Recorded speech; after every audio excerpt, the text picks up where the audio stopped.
আমি নর্মালি এইভাবে ইন্ট্রো করি না, কিন্তু আমি এখন ঝুলছি একটা গুহার 100 ফুট নিচে, যেটা মাটির নিচে 5 কিলোমিটার জুড়ে বিস্তৃত আছে।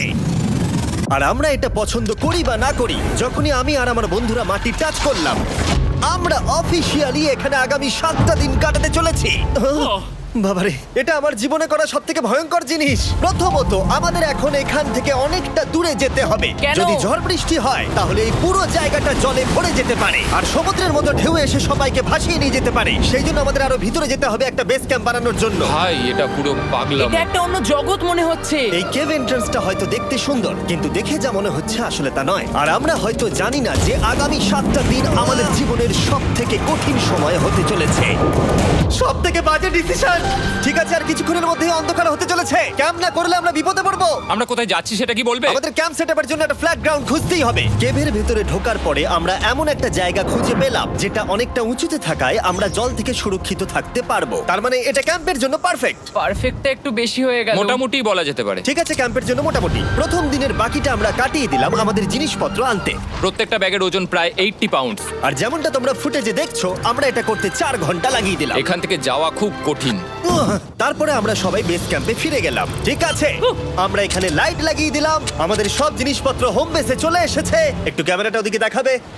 ওদিকটা কিন্তু ভয়ানক অন্ধকার, আর সবসময় এরকমই থাকবে। তাই আমরা ক্যাম্পিং গ্রাউন্ডের জন্য খুব বেশি কিছু করতে পারলাম না। কটা ফুটো করে দড়ি টাঙিয়ে দিলাম। এটা ধরো আর ওঠো দেখি। মনে হচ্ছে আমাদের হ্যামকগুলো ভালোই সাপোর্ট পাবে। আর তারপরে আমাদের সার্ভাইভাল গাইড জোয়ের সাহায্যে আমরা হ্যামক টাঙালাম। এই সরু দড়িটা আমার হ্যামকটাকে ধরে রাখবে। হ্যাঁ। ডিনার খেয়ে আমরা প্রথম রাত্রি ঠান্ডার জন্য তৈরি হলাম। আমি মিথ্যে কথা বলবো না, আমি যতটা ভেবেছিলাম তার থেকে এই হ্যামকটা অনেক বেশি কমফোর্টেবল। এই আমি তো আমার চমকেই হাতটা তো গেছিলাম। বড় কেন ভাই? এই কেভটা 2.5 কিলোমিটার ডিপ, আর আমরা এখন এন্ট্রান্সের কাছেই ক্যাম্পিং করছি। কাল আমরা অনেক কিছু এক্সপ্লোর করব। তোমরা কেমন ঘুমালে? ভয়ঙ্কর। ঘুমই হয়নি। এটা সত্যিই একটা অস্বস্তিকর পরিবেশ। কেভের উপর থেকে অনবরত আমাদের উপরে জল পড়েই যাচ্ছিল, তাই উপরে একটা প্লাস্টিক চাপালাম, কিন্তু তাও আমাদের হ্যামকের উপরে জল পড়েই যাচ্ছিল। একটা আইডিয়া আছে, চলো শেল্টারগুলোকে ভালোভাবে তৈরি করি। আমার মনে হয় এই প্লাস্টিকগুলোকে জুড়ে দিলে আর জল পড়বে না। বাহ, তুমি তো জিনিয়াস। আমি শুধু একজন ইউটিউবারই নয়, ঠিক আছে? আমার হ্যামকটা এটার উপরে ঝুলছিল।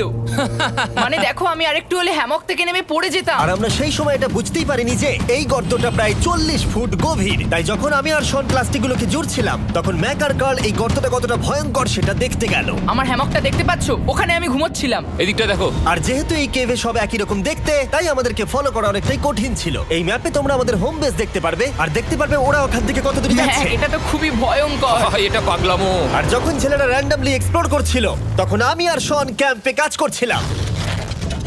এই স্লিপিং ব্যাগটা এখানে কেন পড়ে?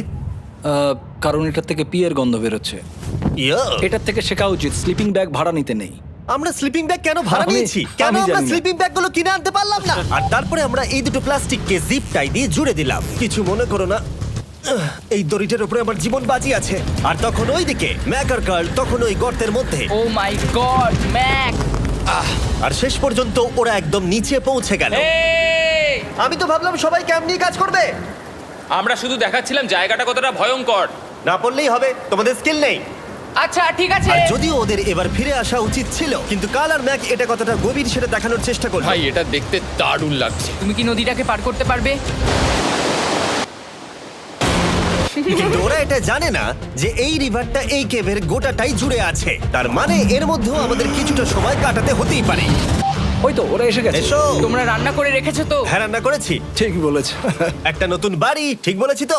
একদম। এখন আমাদের একটা ছাদ আছে। আর এটা তো দারুণ। জিমি রান্না বেশ ভালোই আর করেছে। আমরা আমাদের ফায়ার পিটটাকে এই সুন্দর জায়গাটাতে নিয়ে এসেছি। জায়গাটা কেমন? বেশ গরম। আরামদায়ক। এই পাথরগুলো গরমটাকে ধরে রাখবে এবং ওপর থেকে যে পি পড়ছে সেগুলোকে আটকে দেবে। ওটা পি নয়। তাহলে ওটাকে কি বলবো? যদি জানি না, হয়তো বৃষ্টির জল হবে বা না, এটা বৃষ্টি নয়, না, পাথর মানে ইয়ে তুমি- করছে। এই একটু উপরে দেখাও। তুমি মেঘ দেখতে পাচ্ছো? পাথর দেখা যাচ্ছে। এটা বৃষ্টি নয়, রক পি। Rock P. ঠিক আছে, রক পি। ঠিক আছে, এটা রক পি। আর একটা শুকনো রাত ঘুমিয়ে কাটাবার পরে আমরা ঠিক করলাম জো আমাদের সার্ভাইভাল এক্সপার্ট, তাকে নিয়ে আমরা কেভের শেষ প্রান্ত অব্দি যাব। Cave, cave! Cave, cave, cave! Cave. দেখা যাক আমরা কেভের কতটা গভীরে যেতে পারি। তোমরা কিন্তু মনে রাখবে আমরা সবেমাত্র কেভের এন্ট্রান্সের দিকেই আছি, আর আমাদের ইচ্ছা এই কেভের শেষ প্রান্ত অব্দি যাওয়া, অবশ্যই না মরে গিয়ে। ও মাই গড, এটা তো খুবই স্টিফ। আরে এটা তো সবে শুরু। আমরা কেভের আরো গভীরে এসেছি। তোমরা সবাই সাবধানে আসবে। এটা খুবই ছোট জায়গা, আমার মনে হয় না এখান থেকে আমি যেতে পারবো। কেভ এক্সপ্লোরের ইন্টারেস্টিং জিনিসটা হলো যা হোক করে আমাদের এই ছোট্ট ফাঁকগুলোর মধ্য দিয়ে এগিয়ে যেতে হবে। ও মাই গড, খুব ছোট জায়গা। আর তারপরেই খুব বড় একটা জায়গা আসবে, সেটা এতটাই বড় যে কিছু না দেখতে পাওয়ার জন্য এটা করতে হলো। ও মাই গড। এবার আমি সব দেখতে পাচ্ছি, এটা দুর্দান্ত। এটার তো অনেক আলো। ভাই জায়গাটা কতটা সুন্দর দেখো। বাপরে কি আলো, আমি তো তাকাতেই পারছি না। আমি তো অন্ধ হয়ে যাব মনে হচ্ছে। এ বাবা, এটা কি হলো? আমরা বোধহয় ঠিক মতো এটাকে ব্যবহার করতে জানতামই না। চলো এগিয়ে যাই। আর তাই আমরা এগোতে থাকলাম। এই যে এই জায়গাগুলো, এগুলো খুব ভালো ধরার এখানে? জায়গা। এগুলো ধরে এখান থেকে পা ঘুরিয়ে চলে আসতে পারবে। এইভাবে কি? হ্যাঁ, একদম পারফেক্ট। জো সব থেকে ভালো কেভ গাইড। এভাবে কেউ গাইড করতে পারবে না। ঠিক আছে, এইবার ব্যাপারটা ইন্টারেস্টিং হবে। কি? এটা কি? এখান থেকে আমাদের ওয়েট শুট পরে সাঁতার কেটে যেতে হবে। গতকাল ম্যাক আর কার্ল এটা নিয়ে মজা করছিল, কিন্তু এই কেভে আমাদের পরের অ্যাডভেঞ্চারটা ছিল একটা প্রায় জমে যাওয়া নদীর মধ্যে। ও মাই গড, এটা তো পাগলামি! তার মানে আমাদের ওয়েট শুট পড়তেই হবে যাতে আমাদের হাইপোথার্মিয়া না হয়। আমরা এটা কেন করছি? এই এক্সপেরিয়েন্সটা তো জীবনে একবারই হবে। কি? এটা বলতে করলে চাইছো হয়তো আর তুমি? নাও বেঁচে থাকতে পারি। আমাদের এই কেভের শেষে পৌঁছতে হলে আমাদের এই নদীর মধ্য দিয়ে, এই ছোট্ট ফাঁকগুলোর মধ্য দিয়ে সাবধানে ধীরে ধীরে এগিয়ে যেতে হবে। আস্তে আস্তে নামো, স্রোতের কারণে পা পেছনে টানতে পারে। ঠিক আছে, আমি তাহলে নামছি। তুমি ওই দেয়ালগুলো ধরে ধরে এগোতে থাকো আস্তে এটা তো আস্তে। খুব ঠান্ডা। তুমি পারবে জিমি। জানি না এখানে ঢুকতে পারবো কি না। জিমি, এবার তুমি জল থেকে উঠে দাঁড়িয়ে পড়ো। এটা সত্যি একটা পাগলামি। এখানে কি ঠান্ডা! যখন তোমরা খুব ঠান্ডা জলের মধ্যে থাকবে তখন একটা পাথরকে ধরে এগিয়ে চলা খুব কঠিন হবে। ও মাই গড, এটা সত্যি পাগলামি। ম্যাক, গড, চলে এসো। আমার ভয় লাগছে। চলো চলো, পারবে। ভাই। এগোতে থাকো, পেছন দিকে তাকিও না। একবার দেখো আমরা কি করছি। কিন্তু এই বাধাগুলো এতটা কঠিন ছিল না সামনে যা আসতে চলেছিল তার তুলনায়। আমরা পেরেছি। কেভ কেভ কেভ এই, কেভ। একটা কথা শোনো, আমরা 10% আসিনি। তার মানে এখনো আমরা শুধুমাত্র সার্ফেসেই রয়েছি, আর শেষ প্রান্তে পৌঁছতে হলে আমাদেরকে আরো 2 কিলোমিটার যেতে হবে। যেরকম তোমরা দেখতে পাচ্ছ এখানে 24/7 বৃষ্টি হয়, তাই আমি একটা আড্ডা মারার জায়গা তৈরি করেছি যেখানে আমরা কেউ ভিজবো না। আমি ভাবছি আমি যদি এটা না বানাতাম তাহলে কি হতো। আমি নিশ্চিত যে ওদের একটা ভেজা পাথরের উপর শুতে হতো। আমাদের ক্রমাগত এগিয়ে যেতে হবে এবং শরীরটাকে ভিজে রাখতে হবে। ঠিক আছে। নইলে আমাদের শরীরের তাপমাত্রা কমে এটা যাবে। এতটা কঠিন কেন?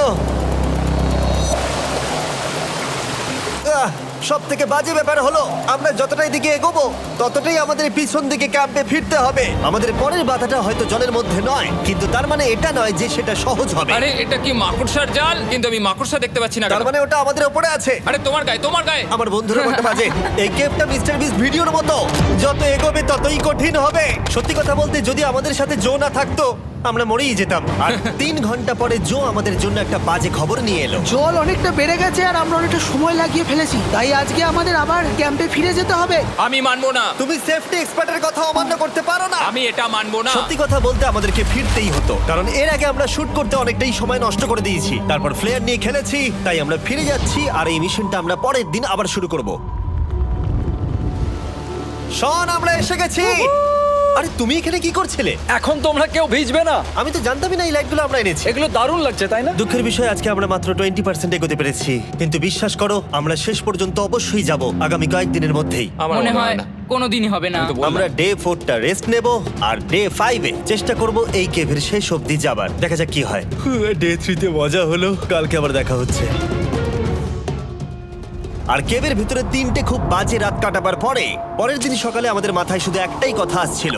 আমার একটা হট শাওয়ার চাই, তবে আমি এখন একটু শান্তি পাবো। ও, এখন শাওয়ার পেলে কিন্তু দারুণ হয়। আমি চান করিনি প্রায় 3-4 দিন হয়ে গেল। তোমরা নিশ্চয়ই জানো কেভের মধ্যে শাওয়ার করা সম্ভব নয়। আমাদের অনেকটা পথ হেঁটে সাবধানে আগের রিভার বেডের কাছে পৌঁছতে হলো। ও মাই গড!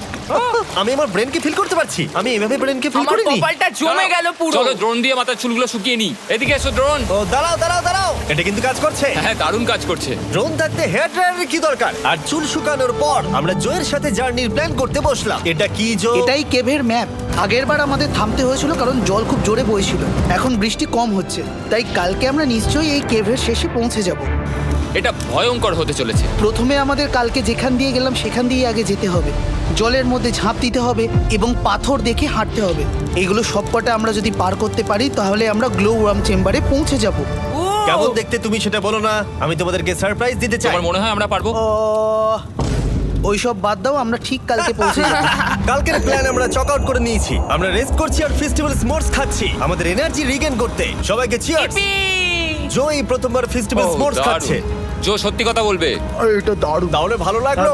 দারুণ লেগেছে। আমরা এই চকলেটটা আগে কেন বের করে নিই? এটা এমনি চকলেটের থেকে 10 গুণ ভালো খেতে। সত্যি কথা বলতে তোমরা যদি ফেস্টিভ্যালের সাথে স্মোর্টস ট্রাই না করে থাকো তাহলে তোমরা মিস করছো। কালকে আমরা পুরো কেভটা এক্সপ্লোর করব, দেখা হচ্ছে। তাই আমরা ভালো করে ঘুমানোর চেষ্টা করলাম আর কালকের প্রিপারেশন নিলাম কেভের শেষে যাওয়ার জন্য। আমরা আমাদের জীবনের সবথেকে ডেঞ্জারাস জার্নি করতে চলেছি। ডে 3 এর অভিজ্ঞতা মাথায় রেখে আমরা কম শুট করেছি যাতে আমরা সামনের দিকে তাড়াতাড়ি এগোতে পারি। জলটা খুব ঠান্ডা হ্যাঁ, আগের দিনের মতোই, খুব ভালো। এই তো আর যাতে আমরা সবাই বেঁচে ফিরতে পারি তাই জো ছাড়াও আরেকজন সার্ভাইভাল এক্সপার্টকে আমরা নিয়ে এসেছিলাম। এখানেই আমরা ডে 3 তে আটকে গেছিলাম। এখন আমরা কি করব? এবারে আমরা অনেক তাড়াতাড়ি এসেছি। আমাদের পিছনে ঘন অন্ধকার, কোথায় যাব?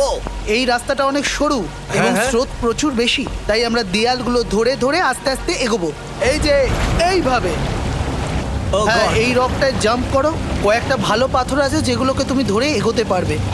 আরে এখানটা তো অনেক অন্ধকার। আমি আর পা পাচ্ছি না, আমি এখন মাটিতে আর পাই পাচ্ছি না। যেহেতু আমরা মাটিতে পা পাচ্ছিলাম না, তার মানে যদি আমরা পাথর ছেড়ে দিই তাহলে এই জলের স্রোত আমাদেরকে ভাসিয়ে নিয়ে যেতে পারে। জো, আমরা কি করব? আমি এটা ধরে এসেছি, তুমি এটা ঠিক আছে, ধরো। আমি তো দেখতেও পাচ্ছি না কোথায় যাচ্ছি। জো, স্রোত আমাকে ভাসিয়ে নিয়ে চলে যাচ্ছে। আমি তুমি করবো কি করে? পারবে, পারবে। শুধু মুখটা এখান থেকে ঢুকিয়ে দাও, আমি হেল্প করছি। এখানে আমি ঢুকবো? হ্যাঁ, এই গর্তের মধ্যে। এই তো, খুব ভালো। এটা আমার জীবনের সবথেকে বিপজ্জনক অ্যাডভেঞ্চার। আমরা এখন কেভের অনেক গভীরে চলে এসেছি আর এবার আমাদের সামনে প্রথম বড় বাধা। এখানে জলের একটা ঘূর্ণাবর্ত আছে, যদি তুমি এর মধ্যে পড়ে যাও তাহলে তোমাকে একদম নিচে নিয়ে চলে যাবে। মানে আমরা পড়ে গেলে মরে যেতে পারি। হ্যাঁ, মানে আমরা মৃত্যুর সাথে খেলা করছি। এটা এতটা বিপজ্জনক হতে পারে আমি সত্যিই ভাবিনি। খুব ভালো। এই তো, তাহলে কি আমার পা এখানে হ্যাঁ, রাখবো? রাখো রাখো। ঠিক আছে, এই তো আমি পেরেছি। এটা আমার ভাবনার থেকেও বেশি কঠিন ছিল। এই নদীটা কতটা শক্তিশালী এই গোটা কেভটাকে তৈরি করেছে। কিন্তু মজার ব্যাপার হলো আমরা পাথরের মতো শক্তিশালী নই। আমি শুধুমাত্র মানুষের মতোই শক্তিশালী। সৌভাগ্যবশত কাল এই অ্যাডভেঞ্চারে লিড করেনি, তার বদলে আমরা একজন অ্যাভেঞ্জার জোকে পেয়েছি। ও কতটা এক্সপার্ট তার প্রমাণ হিসেবে বলতে পারি। সে লিটারালি কতটা ওপর থেকে আমাদেরকে নদীতে ঝাঁপ দিয়ে দেখালো। ও মাই গড, এটা পাগলামি। কে বললো এটা পাগলামি? এটা তো আমার কাছে খুবই সহজ। আমি এটা করব। তুমি কোনোভাবেই এটা করতে পারবে না। আরে কি বলছোটা কি তুমি? আমি এক্ষুনি করতে চাই। চলো যাচ্ছি Joe. God speed back. Jimmy আমার সাথে যা যা করেছে তার কাছে এটা তো কিছুই নয়। 3, 2, 1।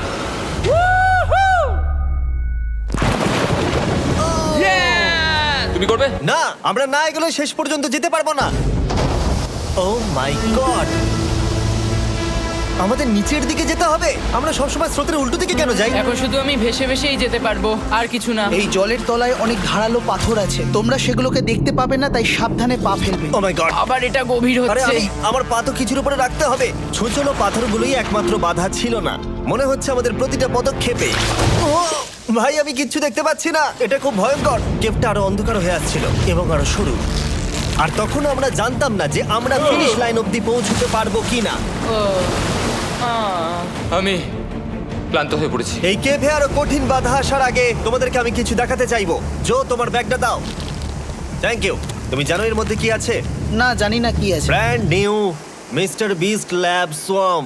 সত্যি কথা বলছি, গত 5 ঘন্টা ধরে যেহেতু আমি অনেক পরিশ্রম করেছি, তাই কোনো মতেই এখন এটা আমি বলার মতো অবস্থায় নেই। তাই এটা শুট করার 1 মাস পরে আমি পুরো কেপ সেটটা তৈরি করলাম ফিউচার জিমি নেম ট্যাগ দিয়ে। তারপরে বললাম, হে, আমি ফিউচার জিমি, আর আমি এখন তোমাদেরকে বলবো brand new toy line of mister beast lab swamp সম্পর্কে। এটা একটা কালেক্টিবল টয় লাইন, আর এখানে 119টা ইউনিক ডিজাইন ক্যারেক্টারও আছে যা তোমরা কালেক্ট করতে পারো। আর সবথেকে দারুণ ব্যাপারটা হলো, কোন ক্যারেক্টারটা তুমি পেয়েছো সেটা জানতে হলে এই টিউবে ওয়াটার দিয়ে নাড়াতে হবে আর তোমার সোয়ামস তোমার সামনে চলে আসবে। আর আমি এটা ডেমনস্ট্রেট করতে এই বিশাল বড় টিউবটাকে বানিয়েছি। এই টিউবটাকে জল দিয়ে ভরে দাও। তোমাদের এত জলের দরকার নেই, এটা অনেক বড় বলে এত লাগছে। ঠিক আছে, এটা এখন জলে ভর্তি হয়ে গেছে। এবার এটাকে একটু নাড়াতে হবে। এটা কি আর নাড়াতে হ্যাঁ হবে? হ্যাঁ, অনেক নাড়ানো হয়ে গেছে। এবার জল ঢালো এখানে। জো ঢালছে। আর জল ঢালার পরে তোমরা দেখতে পাবে তোমরা কোন সোয়ামটা পেয়েছো। এটা সব থেকে রেয়ার হাইপোক্রোম, যেটা মাত্র 1000টা বানানো হয়েছে। জো, এটা তোমার। Thank you so much. এটা চাই। আর এটা তোমার। কাল কি নেবে? আমার কাছে দুটোই ছিল। আর আমরা শুধু সোয়ামেই থেমে নেই, আমরা এই অ্যাকশন ফিগার প্যান্থারগুলো বানিয়েছি যেগুলো এই ব্রিফকেসে আছে, আর এই সোয়ার্মের মতো এই মিউটেটর। যখন তোমরা কিনবে দেখতে পাবে এর ভেতরে কি আছে। কোথায় কিনবো? ভালো হয়েছে জিজ্ঞাসা করলে। মিস্টার বিস্ট ল্যাব টয়েস এখন তোমরা পৃথিবীর সব জায়গায় পেয়ে যাবে। এগুলো সব বেরিয়ে গেছে, তোমরা গিয়ে কিনে নাও। আর কেবের মধ্যে অনেক সমস্যা পেরোনোর পরে আমরা ফাইনালি পৌঁছে গেলাম গ্লো ওয়ার্ম চেম্বারে। ভাই এবার খুব ভালো লাগছে। ঠিক আছে টিম, তোমাদের গ্লো ওয়ার্ম চেম্বারে স্বাগত। এ তো দারুণ। এটা দারুণ লাগছে। ভাই এটা পৃথিবী মনে হচ্ছে না এখানে একদমই। যে আলো তোমরা দেখতে পাচ্ছ সেগুলো আসলে ছোট্ট ছোট্ট বায়োলুমিনেসেন্ট গ্লো ওয়ার্ম তৈরি করেছে। এটা দেখতে অনেকটা মিল্কি ওয়ে গ্যালাক্সির মতো লাগছে। ওয়াও! আর এই মুহূর্তটা, এই ভিউ, সত্যি বলতে এই ট্রেকের সমস্ত ক্লান্তি যেন দূর করে দিল। এখানে অবধি পৌঁছানো যেন সত্যি একটা অ্যাচিভমেন্ট ছিল। কিন্তু এখন আমাদের যাত্রা শেষ হয়নি, কারণ আমাদের এখান থেকে এখন বেস ক্যাম্পে ফিরতে হবে। আজকে ডে 6 হতে চলেছে, এখনো ওরা আসেনি আর আমি খুব ক্লান্ত। আমার মনে হয় না আমি ভালো করে ঘুমোতে পারবো, ওদের জন্য খুব চিন্তা হচ্ছে। এই ট্রিপটা অনেকটাই সহজ ছিল কারণ আমরা স্রোতের সাথে ভেসে ভেসে যাচ্ছিলাম। আর যেহেতু তোমরা এই ট্রিপটা দেখেছো তাই আমরা এটাকে স্কিপ করলাম। কিন্তু সত্যি বলতে এই জার্নিটাও অনেকটা বেশি সময় নিল, কারণ আমরা ক্যাম্পে পৌঁছানোর আগেই 6 নম্বর দিন চলে এলো। শন, সবাই ঠিক আছো তো? আমার খুব চিন্তা হচ্ছিল। Happy day 6। ডে 6 খুব ভালো। এনার্জি বাড়াতে আমরা আগুনের উত্তাপ নিলাম এবং ফাইনালি আমরা কিছু খেতে পেলাম। এটা খুবই অ্যাডভেঞ্চারাস ডে ছিল। কালকে দেখা হচ্ছে, মানে আজকেই হয়তো। এটা হয় ডে কোনোদিন 6 হবে না। নাকি আজকে, না আমি জানি না। এত বড় ট্রেক সম্পূর্ণ করার পরে শারীরিকভাবে চূড়ান্ত ক্লান্ত হওয়া সত্ত্বেও জানি না কেন কিন্তু আমি একদমই ঘুমাতে পারছিলাম না।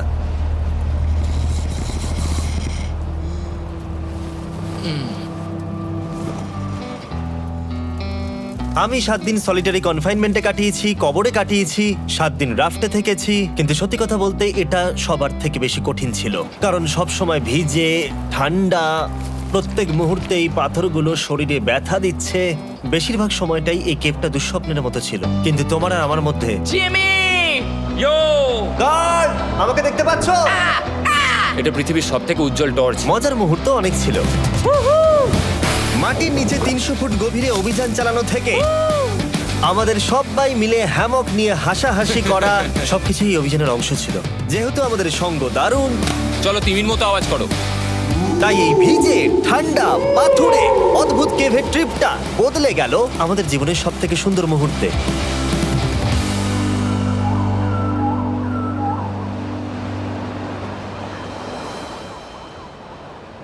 আমরা এখান থেকে যাব না যতক্ষণ না সবকিছু তোলা হচ্ছে। আর আমি সবকিছু বলেছি মানে সবকিছুই। চলো এবার বেরোনো যাক। আর যখন আমরা মাউথ কেভে আবার ফিরে এলাম, ভাই ওপরটা দেখতে দারুণ লাগছে। তখন জয়ের জন্য একটা সারপ্রাইজ ছিল। বেরোনোর আগে জো, আমরা তোমার কাছে কৃতজ্ঞ। তাই এই নাও $50,000 নিউজিল্যান্ড ডলার্স, 10,000 করে প্রত্যেক জনের প্রাণ বাঁচানোর জন্য। Oh my God, thank you so much Jimmy. Thank you Joe. Love you, Joel! এবার আমাদের সব কাজ হয়ে গেছে, চলো বেরোনো যাক। 7টা দিন পরে আমরা ফাইনালি এখান থেকে বেরোচ্ছি।